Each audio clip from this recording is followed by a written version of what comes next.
Salman F রহমানের মতো একজন স্বীকৃত ব্যাংক লুটেরা শেয়ার বাজার কেলেঙ্কারির সাথে জড়িত মাফিয়া গ্রেপ্তার হয়েছে। স্বাভাবিকভাবেই বাংলাদেশের বর্তমান যে পরিস্থিতি, অনেক ব্যবসায়ীর বিতর্কিত ভূমিকা রয়েছে। এখন ব্যবসায়ীরা যদি আতঙ্কিত হয়, তাহলে এখন এই সরকারের যে প্রধান দুটি চ্যালেঞ্জ, একটি হচ্ছে ল অ্যান্ড অর্ডারকে স্বাভাবিক করা এবং ইকোনমি গতিশীল করা, তাহলে কিন্তু অর্থনীতি থমকে দাঁড়াবে। কাজে আমরা এটাও পরিষ্কার করেছি যে ব্যবসায়ীরা যেন হয়রানির না শিকার হয়। 15ই অগস্ট কেন্দ্রিক আপনারা জানেন যে একটা নৈরাজ্য তৈরির যে এই যে পলাতক প্রধানমন্ত্রী যে ইনস্ট্রাকশন দিচ্ছেন তার নেতাকর্মীদের মনোবল চাঙ্গা করার জন্য, আমরা বলেছি দেশের মধ্যে ওবায়দুল কাদের সহ আরও যারা এই গণহত্যায় জড়িত তারা দেশের মধ্যে ঘাপটি মেরে আছে এবং গোপালগঞ্জে দেখেছি আমরা তারা আস্ফালন ছেড়েছে।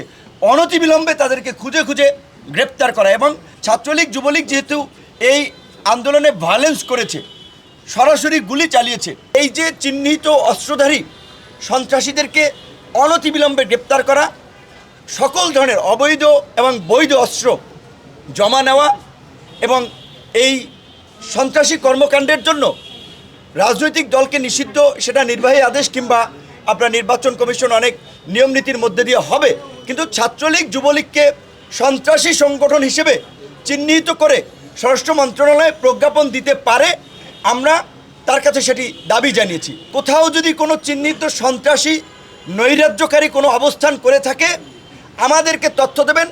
তার ব্যক্তিগত নাম্বার, তার কর্মকর্তাদের নাম্বার আমাদেরকে দিয়ে দিয়েছে, তারা পরিষ্কারভাবেই বলে দিয়েছে আমরা তাদের তথ্য দেওয়া মাত্রই তাদের বিরুদ্ধে পদক্ষেপ নেওয়া হবে।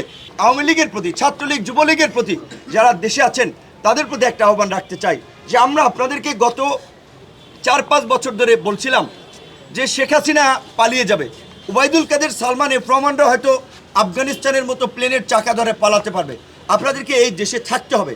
কাজেই আপনারা এমন কিছু করেন না ক্ষমতার পট পরিবর্তন হলে জনরোষে আপনাদের অবস্থা খারাপ হয়। তো আপনারা কথা শোনেন নাই, এখন জনগণ আপনাদেরকে পাইলে কি করবে আল্লাহ মাহবুদ জানে। তো সেই জায়গা থেকে আপনারা এইটুকু বলবো, আপনাদের প্রধান নেত্রী পালিয়ে গিয়েছেন, আপনাদের কারো কথা ভাবেন নাই। প্রধান সেই নেত্রীর ছেলে, তিনি বলেছেন যে তিনি কোনো পার্টির কথা, দলের কথা ভাবছেন না, তিনি তার মা, তার পরিবারের কথা ভাবছেন। কাজেই আপনারা যদি কারো উস্কানিতে রাস্তায় নেমে কোনো ধরনের নৈরাজ্য এবং বিশৃঙ্খলা করেন, শেখ হাসিনা তো পালাতে পারছে, আপনারা কিন্তু পালাতে পারবেন না। একদিকে আইন শৃঙ্খলা বাহিনী, একদিকে সেনাবাহিনী, একদিকে আমরা জনগণ, বিপ্লবী ছাত্র জনতা। কাজেই কোনো ধরনের নৈরাজ্য করার দুঃসাহস আপনারা দেখাবেন না।